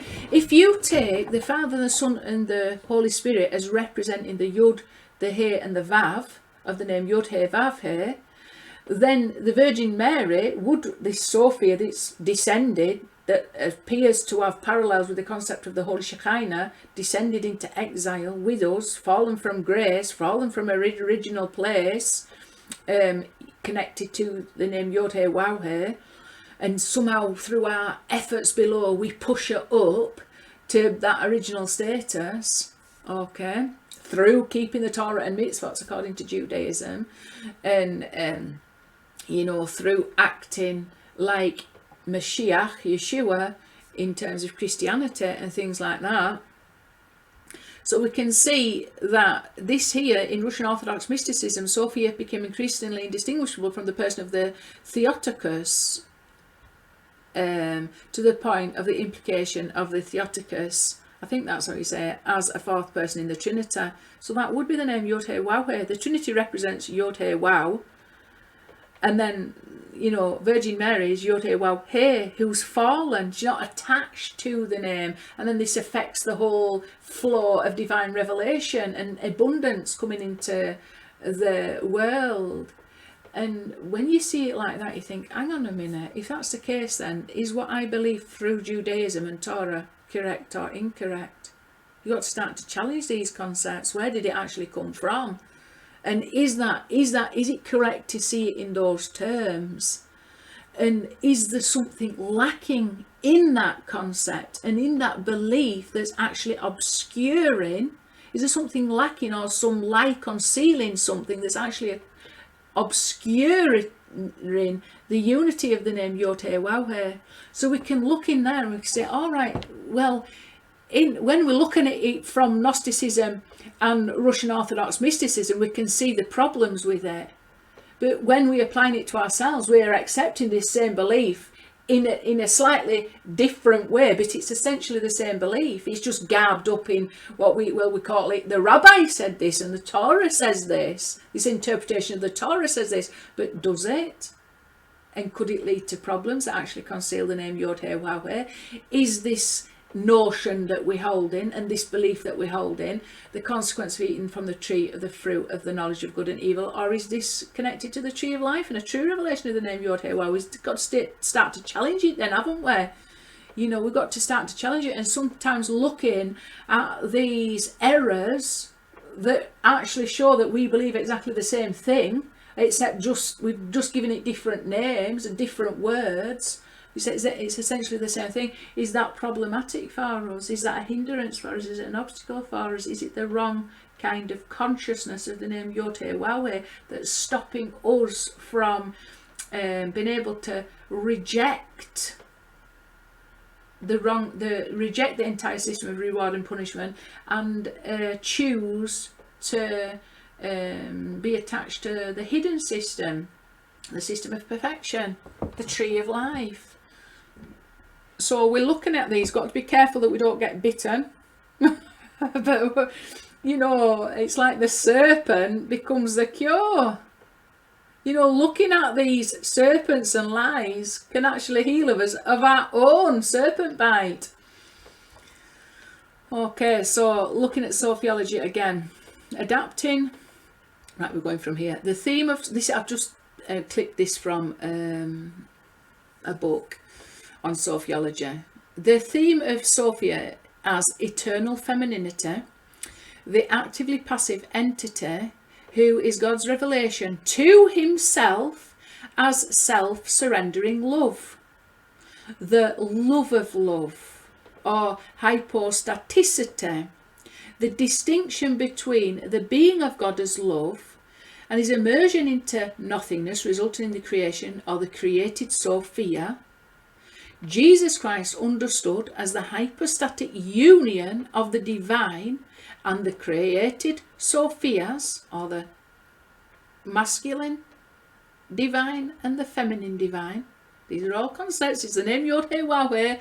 It's the name YHWH. It's the name Yod-He connected to the Wow-He. It's unity between female and male divine. It's just the same concept. The Theotokos, which we've been told is Virgin Mary, which is synonymous with the letter He of the name YHWH, being the apotheosis of the created Sophia, that's deification, apotheosis of the created Sophia, the Virgin Mary being the deification of the created Sophia, which resembles the female divine, okay? Man as the soul of the world, apostatizing Sophia, and finally all of Sophiology. Sophia is, it must be remembered, divine glory, being expressed in the tradition of the worship of the church. So it's really Kabbalistic, because it's unity between the male divine, the female divine, and that unity between Virgin Mary and the Ruach HaKodesh, that's the male divine, the Vav of the name YHWH, with the He that resembles Virgin Mary, and give birth to that is Moshiach ben Yosef, Yeshua. Okay, so it's the same thing as what we get in Torah. It's just garbed up in different ways. It's garbed up as the name YHWH, and that name YHWH is given a coded name. It's called the Father, the Son, the Holy Spirit, and the Virgin Mary. Okay. Is there problems with that then? Is that the way we should be viewing the name YHWH? Okay. problematic. When we see it, when we look at it like this, he starts to, well, just wait on a minute. Is that the actual truth? And is that the pinnacle of our faith, our belief, to bring unity between the female divine and the male divine in order to give birth to Moshiach? Is that the pinnacle of our belief system? Is that what we're working towards? Is that what we're trying to attain through our mitzvahs? You know, the Jewish mitzvahs, the keeping the 613 mitzvahs, and all the prayers. The purpose of these prayers, it tells you, for the purpose of the unity of the name, for the sake of the unity of the name, Yod-He and Vav-He, Yod-He with Vav-He, and everything is done with that intention of bringing unity between the masculine divine and the feminine divine of the name YHWH. It's no different from this. But is that what our ultimate goal should be? Is it what we should be aiming for? Because the mitzvahs are the actions that we do, our thoughts, words and deeds that are somehow linked to our body, that is somehow needs rectifying from the sickness of eating from the tree of the knowledge. And these whole mitzvahs, these 613 mitzvahs that we are doing to bring about this unity, should that be our intention? Should it be? Is it the ultimate expression of love? Let's go and have a look. So these are what I've written. So Moshiach is identified as the hypostatic unity between the divine and created Sophia. Sophia, which is wisdom, divine glory, love of love, the divine feminine. Is the whole of creation therefore to reveal this unity? Yod-He-Waw, to reveal himself to himself, because it's only a part of his own name. Yod-He-Waw, revealing, Yod-He-Waw, revealing himself to He. And Yod-He-Waw loving He, and He loving Yod-He-Waw. It's love of love itself. To reveal his love of himself to himself throughout creation, that is seen as the embodiment of this divine wisdom, isn't it? And express that through Moshiach. So these come together and then give birth to Moshiach. So is that union, that love of love itself, to be expressed through Moshiach? Because that's what it's looking like Christianity is, and that's what it's looking like Judaism is actually based upon. That this is the goal of Christianity, this unity, the Father, and to be immersed in the Father, the Son, and the Holy Spirit, and then all that connected to Virgin Mary and stuff like that. What are we getting wrong then? Theotokos, Virgin Mary, being the deification, apotheosis of created Sophia wisdom. Therefore this virgin wisdom, Sophia, female divine, united with the Ruach HaKodesh, which is the masculine divine, and birth Moshiach ben Yosef, that is the unity between wisdom, Sophia, and Yod-He-Waw, is actually the wisdom, Sophia, represented by the fallen letter He, of the name Yod-He-Waw. So uniting that with the name Yod-He-Waw, the Father, the Son and the Holy Spirit, the love of love. So God basically loving himself and revealing himself to himself, saying, look, here I am, love me. Is that a foundation of our belief? Because it looks like it is. And we've got to see, well, if that's the case, and we can see from within Sophiology, well, it can't possibly be just that. Even though it's giving it different names, it's garbed up in idol worship, isn't it? This whole Virgin Mary worship and stuff like that. Let's just go and ask the right questions that we need to ask them. We need to be able to recognise that this is not enough. This is not enough. There has to be more than this union. There has to be total and real independence.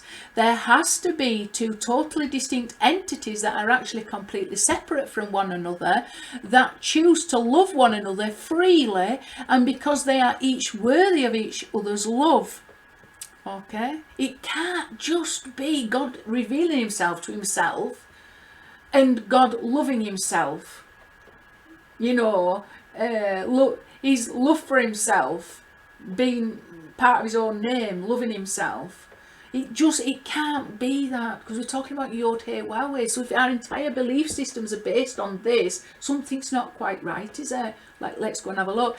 So this erroneous religion belief system is going to highlight for us a problem within our own belief system, a very big problem, because we might just be off target if we're not aiming at the right place. Torah, by the way, means to hit the target straight on. See Egyptology as an example for why this love is flawed in and of itself. So it gets a little bit messy. When we're going to have a look now in Egyptology, this is not designed to deter. I've got the answers. I feel I've got the answers at the end. So don't get worried. We're just going in exposing potential errors in our belief system that's going to transition us from that system of, it's going to heal us from our sickness. Our sickness is the consequence of continually eating the lies from the lies that the serpent keeps feeding us. We need to heal from that. We need to stop eating the lies and start eating from the tree of life. So we're going to have a look at Egyptology now, because we're going to see that the same belief system was within Egyptology. And the Torah links us to Egypt. All the patriarchs had to go into Egypt. Bnei Israel were exiled first into Egypt and then redeemed from Egypt. But Moshe, the Torah of Moshe, is exiled into Erev Rav mentality. What's Erev Rav domination? It's Egypt. They were Egyptians. We can see that still influences what is dominating Judaism today. Because we can go and have a look at the belief system of Egypt, and it's just totally and utterly parallel to the belief system of Rabbinic Judaism. And that's what has gone on into Christianity. Christianity was birthed out of Judaism, but we can see that it's been rooted in, I wouldn't say it's got to be corrected, it's got to be rectified. We've got to see the truth in it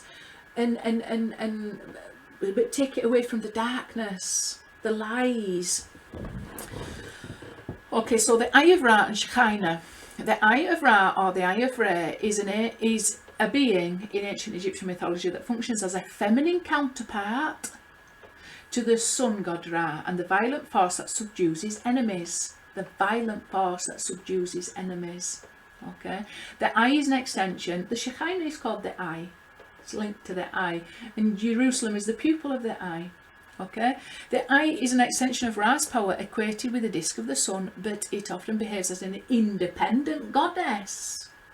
Okay, this goddess can be like Sophia. This goddess can be equated with several particular deities, including Hathor, Sekhmet, Bastet, Ra'et Tawi, and Mut. The eye goddess acts, listen to this, as a mother, sibling, consort and daughter of the sun god. She is his partner in the creative cycle in which he begets the renewed form of himself that is born at dawn. Kabbalah, you've got the rising of the Hasidim at midnight, the righteous at midnight, to subdue the forces of evil and to comfort the Shekinah in exile among those forces. Shekinah is called mother, sister, wife and daughter, etc. So obviously the feminine divine has got to contain within it all the female relationships. So, and the masculine divine has got to contain all the masculine relationships as father, son, brother, husband. So they've got to contain that, because we're talking about YHWH, and there's only YHWH. And there's masculine and feminine aspects to that name YHWH that contain everything, like all the relationships that I've just said. But it starts to get a bit messy, doesn't it, when we're structuring our belief system on thinking about YHWH in these terms that are a little bit jumbled up and based on Egyptology. We've probably inherited this, okay, and we've probably tried to there was wisdom given over to Egypt. Okay, that is, it's mentioned in the Zohar that Egypt got more wisdom than all the other nations, but then that wisdom was taken off them. So we can go and have a look and see the traces of this wisdom. There is light in these lies that we need we need to remove it in order to redeem that from those lies and build up those vessels of shalom, fulfill our purpose for creation. Let's go and have a look though. So they were mine. The eye's violent aspect defends Ra against the enemies of disorder that threaten his rule. This dangerous aspect of the eye goddess is often represented by a lioness or by the Uraeus or cobra, a symbol of protection and royal authority. The eye of Ra is similar to the eye of Horus, which belongs to a different god, Horus, but represents many of the same concepts. The disastrous effect when the eye goddess rampages out of control and the efforts of the god to return her to a benign state, are a prominent motif in Egyptian mythology. So this is, again, it's related to the Kabbalists rising at midnight, to subdue the forces of evil and comfort the Shekinah so the forces of judgment don't rampage out of control. The whole begging and pleading on Judgment Day, Yom Kippur, and all these kinds of things. It's the same thing. It's parallel to this. Is that what the goal of our spiritual life should be? Are we getting something wrong? If this is the goal, are we just trying to, are we getting it wrong? There is an aspect of this I talked about in the video that I did on Yonah, about the power to subdue the forces of darkness, the forces of judgment. And Yosef is the power, is the Yesod. Moshiach ben Yosef is the Yesod that enters into the sea, that enters into the Malkuth and brings her to a place of Shalom. Okay, so there is something in that that's true and right, but we can see possibly we're not quite connecting all the dots up, because it looks a whole lot like Egyptology, what we believe in. This whole concept of Moshiach ben Yosef, being the power that subdues these this powerful feminine divine that can rampage out of control and bring a lot of darkness and judgments into the world. Okay. The Eye of Ra was involved in many areas of ancient Egyptian religion, including in the cults of many goddesses who are equated with it. Its life-giving power was celebrated in temple rituals, and its dangerous aspect was invoked in the protection of Pharaoh, of sacred places, and of ordinary people and their homes. So, seeing the problem in our own beliefs, seeing the problem with the Eye of Ra in our own beliefs. Okay. So this is from Wikipedia. The Eye of Ra can be equated with the disk of the sun and with the cobras coiled round it. There's two cobras coiled round the disk of the sun, and with the white and red crowns of the Upper and Lower Egypt. So white and red crowns. Let's go and have a look.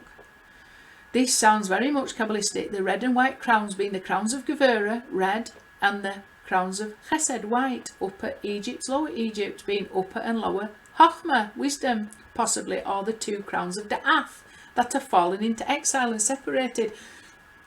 So Da'ath, knowledge, has two crowns that should be up on top of Da'ath.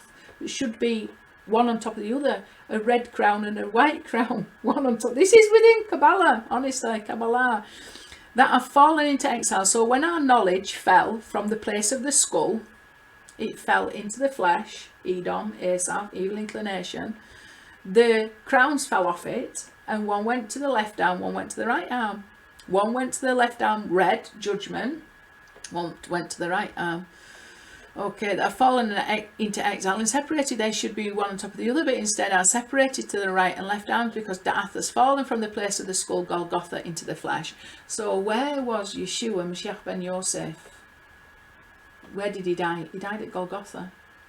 He's the serpent on the stick that brings healing to us right at the place where we fell. We fell from that place into our flesh. We need to look back to that place for the healing that has been caused by being bitten by the snake that caused us to fall into the flesh, our Da'ath to fall into our flesh. So this whole serpent, and you can see the parallels. Okay, so is this in and of itself the pinnacle of our faith and belief system? So we've got two things now, haven't we? We've got this whole raising up of the Da'ath, the whole overwhelming the power of the serpent, and then we've got the whole unity of the male and female divine. It's getting a little bit messy. We need to sort this out, don't we?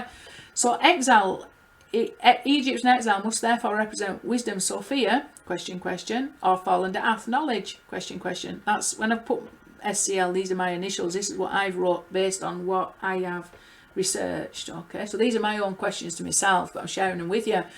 The serpent represents fall under Ath or knowledge. So basically, where we, like the Domi hats, and I've mentioned this before in my teachings, the Domi hats of Egypt, which represents exile, right at the forefront of the head they've got the cobra in all those Domi hats that the pharaohs wear. So in where you should have Moshiach, which is our supernal da'ath, knowledge, we've got a serpent there instead, false messiah basically. That's what I'm trying to get at there. The serpent represents fallen da'ath, knowledge. He's in the place, but YHWH, instead of this serpent that bites us, he put the serpent that heals us in the place of Golgotha, where our da'ath fell and where we've got a serpent there instead. So in that same place is Moshiach ben Yosef on a cross, cursed for us to be healed. We've got to be healed of the diseases of our flesh, the poison that we eat daily from eating the fruit of the tree of knowledge of good and evil. Okay, so all the time Da'ath is falling into exile in the flesh of the body, the serpent, false Mashiach is in the place of Da'ath, which is our consciousness knowledge of YHWH. So if the serpent's there, we don't have the knowledge of YHWH, we have Metatron, we have a lie, we have an imagination, we have ego-fueled imaginations, because our flesh is sick, so our flesh dominates over our soul. We're not healed because we haven't seen the truth that is before us in Moshiach ben Yosef. We haven't seen that serpent on the cross, the serpent on the staff that heals us when we've been bitten. True knowledge of YHWH can only be understood through Moshiach, who is the transmitter of this knowledge and the knower of this knowledge itself, the legitimate son of the divine union. So we've got a false son there, we've got a legitimate son there in with serpent. The rightful place of Da'ath is Golgotha, the skull. Okay. It's very exciting really, isn't it? Can we see when we're looking at these things, we can actually reveal powerful concepts and truth that we need now. We need these things. We really need to be able to perceive what YHWH has been doing in truth, not what the serpent has been telling us. The Eye of Ra is seen as both the female consort, the mother, a womb of Ra, equivalent of the Shekinah as represented in Kabbalah, and a goddess in her own right. There are several eyes, goddesses of Ra. Ra, adult, has relationships with his mother, sister, wife, daughter, and gives birth to a son, brother, father, husband, who is a rebirth of himself. Okay, can we see there's problems with this whole concept of the unity of Yod-He with Vav-He, the female divine, the masculine divine. Okay, we can see there's problems with that, because that can't be. Our whole job cannot be to create that unity with what is called the female waters and the upper waters, the masculine waters. Our whole service cannot just be to bring those two together, because that's not enough for me. Love of love itself, or YHWH revealing himself to himself, is not enough. Okay, it can't be enough. Even us, with our power of reason that is exiled, can clearly perceive, even the child could perceive, that can't be enough. That is not enough. The whole goal of creation, to bring unity between upper waters and lower waters, there must be something more to it than that. But the basis of the faith of Christianity and the basis of the faith of Judaism would indicate that is the pinnacle or the goal, because the entire prayer service is toward that end, and the entire concept of the mitzvah is towards that end. And then when you've done enough of that, you'll get rewarded when you die. Okay, not enough. It can't possibly be the entire truth, because we can see, looking at this from within Egypt, it can't be the truth, because it looks a bit messy. Okay, we've got to be a bit grown up about it. Like I say, the feminine divine is going to include all aspects of feminine relationships, all roles of being feminine, and the masculine, all roles. So we've got to be grown up about that. Father, mother, sister, wife, mother, sister, wife, daughter, somehow relating to the son, brother, father, husband. Okay, so we've got to be mature about that. That is essential. Okay, so let's go and have a look at this then. This is how it's connected to the concept of Shekinah. So I've already read that, I'm not going to read it again. The Zohar compares the Shekinah to a mother, sister, daughter and bride.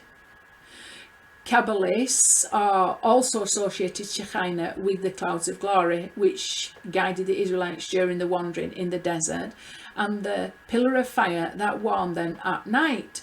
In this telling, the Shekinah is a protective maternal presence of the Israelites' journey from slavery to freedom. So again, this pillar of fire, and then a pillar of light, and this protective thing, just like the Eye of Ra protects Ra. Okay, it's unbelievable, the parallels. Just had an inspiration there. Let me just consider it. Oh yeah, that's it. The messiness of that, the Father, the Son, the Holy Spirit. Somehow the Holy Spirit, which is a part of the masculine divine, makes love and impregnates the fallen Shekinah, fallen into physical reality, actually an actual woman, and gives birth to his own son that is considered the actual God. In Christianity, I hope you can see the parallels, because it's like this. When you go and actually read the story of Ra, we're looking at the Eye of Ra here, but the actual God Ra, he's birthed every morning, he's related to the sun. So the sun bursts through the horizon, which is considered the womb of the Shekinah, bursts through the horizon, and then he's a baby Ra early in the morning, the son of his own mother, sister, wife, daughter, the eye of the goddess, the Eye of Ra. He bursts through the belly and becomes born of his own sister, mother, himself, basically, a female aspect of himself. He's born of a female aspect of himself, and he gives birth to himself in his immature state, which is his own son, and then suddenly through the end of the day he ends up adult, at the level of father, makes love to his own mother, the eye God, his own mother, because Yeshua is the son of Virgin Mary, but she is part of the divine name YHWH. So we've got it here, haven't we? We've got Ra giving birth, growing up, and at the end becoming the father, having the father's son, whatever else I've said, father, son, husband, brother of his own sister, mother, wife and daughter. And then it's starting all over again, giving birth. So every day we're uniting, through our daily Torah and our daily prayers, we're uniting the name Yod He and Waw He together. This is the goal of all our service within Judaism, and then whatever we do within Christianity, we've got to really take a step back and see, is there any problems with this? Haven't we? Because we can get caught up in that cycle. If we're not hitting the target, we'll be poisoned by the delusion. We'll be poisoned by the lies and the darkness. When we look at it in Egyptology, it's quite clear though, isn't it? So the Eye of Ra, Shekinah is associated with Malkuth, kinship, the lowest of the Sefirot, of the intermediary between the upper emanations and the material world, the recipient of the divine energy flowing from above just prior to its manifestation in physical reality. In some accounts, this makes Shekinah the closest sphere to the material world, as in we've got Sophia that has descended, fallen from grace. We've got the Holy Spirit, the Shekinah, that's descended into our material world, and the part of divinity most readily experienced in nature. The idea of the Shekinah is a counterpart to the masculine element of God, is, according to the Kabbalah scholar Gershom Scholem, one of Jewish mysticism's most significant innovations. The fact it obtained recognition in spite of its obvious difficulty in reconciling with the conception of the absolute unity of God. This is a problem, isn't it, when you've got concepts like this? You know, God is one. How is he one? Well, he's in all these parts. So again, there's problems with that. And there is no, because when you've got male and female, then you've got a possibility of separation as well. You know, is there really a possibility of separation? So this must be a means to an end. What is the end then? If we've been put, if this is part of the concealment to bring about the ultimate revelation, what possibly could be, how can we use this concealment to bring about the ultimate revelation of unity and oneness of YHWH? There's only good and nothing else beside. There's not this raging, rampant, female divine aspect of reality that's creating all these ferocious judgments. Is that the truth? Is that really YHWH that we're serving? We're even aware of that, the whole concept of that, to be found within Christianity and Judaism. Is that the truth? Is that YHWH? Is that the knowledge that's going to liberate us? Okay. But we can look at it, can't we? So it says, the fact that it obtained recognition in spite of its obviously difficulty of reconciling with the conception of the absolute unity of God, and that no other element of Kabbalism won such a degree of popular approval, is proof that it responded to a deep-seated religious need. Gollum wrote, deep-seated a religious need of whom? Of the Erev Rav, that were the Egyptians that came out of Egypt, bearing all this religious belief system that somehow Moshe, the Torah is Moshe, is exiled into. It's got to think about it. What have we really inherited? Truth or lies? Truth or lies? Because if we've inherited a lie, and this is not really the name YHWH, this is some counterfeit, then we need to distinguish between that counterfeit and the truth, because the truth is what will set us free. So again, we can look at this again, Ayavra, but the truth we don't get handed to us on a plate. We've got to take all the lies and transform it into the truth. The Egyptians often referred to the sun and the moon as the eyes of particular gods. This is looking a lot like Judaism as well.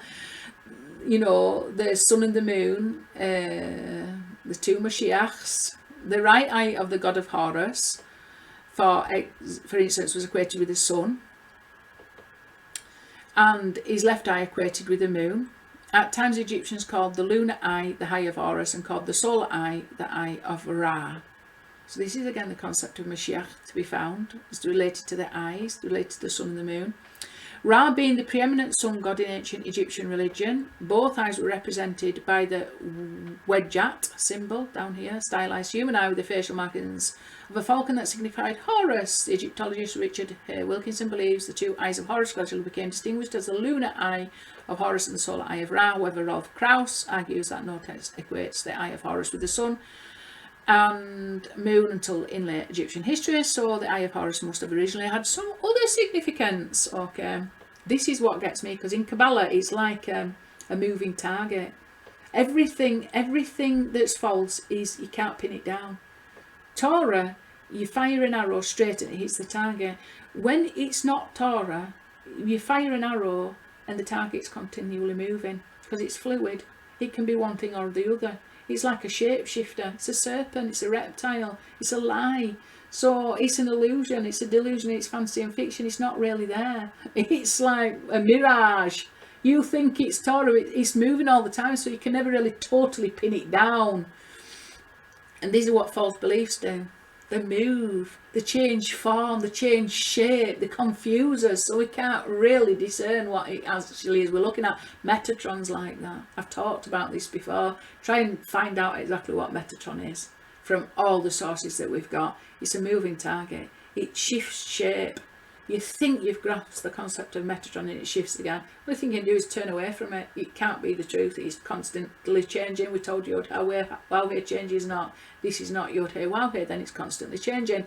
Because many concepts in Egyptian belief are fluid. The roles of the two eyes frequently overlapped, changed, One such area of overlap is that in myth both Horus and Ra lose their eyes respectively, lose their respective eyes. Sounding familiar?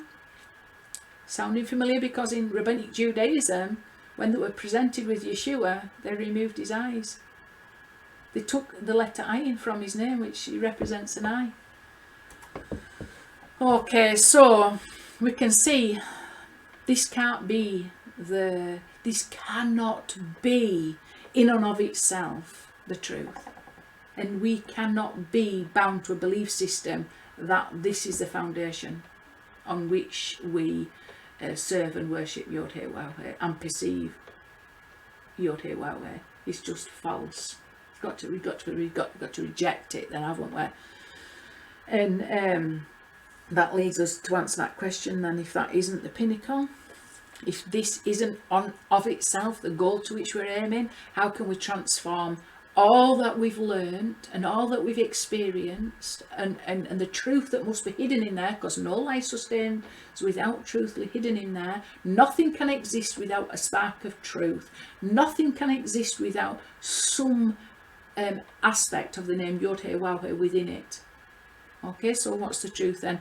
And this is my answer to this problem, and what I can perceive the tree of life is, and where our ultimate goal leads to, and how we can marry all these, get the light out of all these belief systems, and build a better, more truthful picture of what it is we're supposed to be doing, and the pinnacle of our entire service. Okay, so the pinnacle of creation or service to YHWH is redemption from self-love. Okay, so we've got that Yod-Heh with Waw-Heh, the whole Trinity, which is basically God just revealing himself to himself, or God loving himself from him, loving himself and giving birth to himself through himself. You know, that cannot be it. It can't be the pinnacle of our understanding to figure that one out. Okay, so let's have a look at an alternative, a remedy for this problem.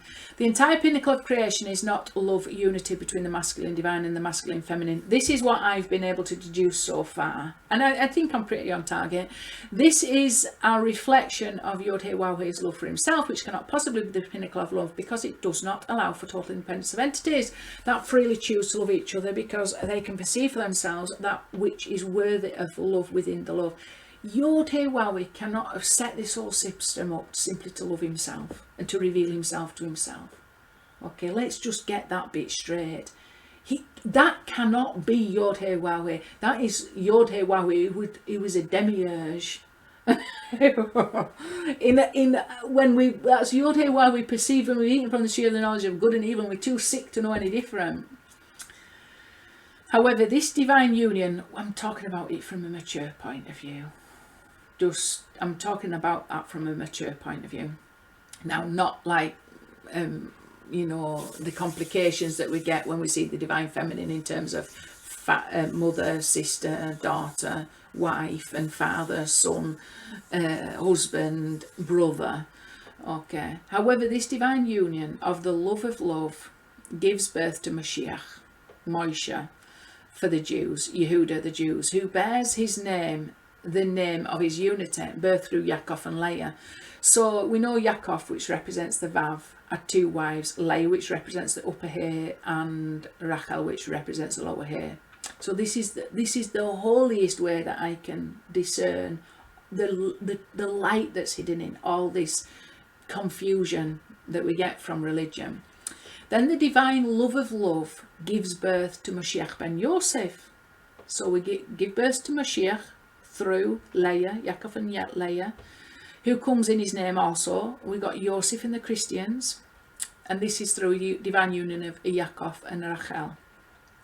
Then these two brothers, Yehuda and Yosef, that at first hate each other due to the exile into which YHWH placed them to create independence, and suspect each other of evil, which we know from within Judaism that there was hatred between brothers, and baseless hatred, and that baseless hatred also caused the destruction of the second temple, have to find a way to unite, which is what I've been talking about in my teachings, uniting the stick.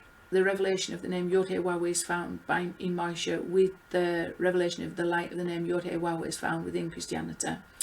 Because the highest form of love is brotherly love. Okay, as we see in the life of King David and Jonathan, the prototype of Moshiach ben Dawid, and through this love that is totally independent of each other, the imperfection of love itself is fully corrected. This is redemption from self-love. So yeah, we start off with that self-love, but that gives birth to higher and higher revelations, doesn't it? Gives birth to Moshiach, it gives birth to Moshiach ben Yosef, and those two brothers become separate from one another, and through exile grow hate towards one another, because they are both placed in separate exiles, and they only can perceive that light of brotherhood is hidden in Erev Rav and Edomite exile. They can only perceive the outer evil that both are exiled into, but over time they build on that truth and break free them husks, and then that brother Yosef reveals himself to his brother Yehuda. Okay, and then that love for each other is what ushers in King David, and we are given a prototype of this love through King David. So that self-love that is, you know, we can see the flaws in it. It's not the pinnacle of creation. It can't be, because it's something that even our little minds reject. That is not what it's all about, but it's a necessary evil, isn't it, to bring about the final redemption from it. Okay, it's where we start, but it's not where we end. This brotherly love is the light to the nations, and through this the earth will be filled with the knowledge of the glory of YHWH as the waters cover the sea.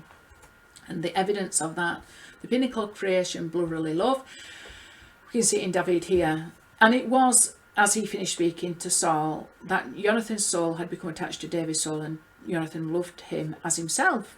And Saul took him on that day and did not allow him to return to his father's house. And Jonathan made a covenant with David because he loved him as himself.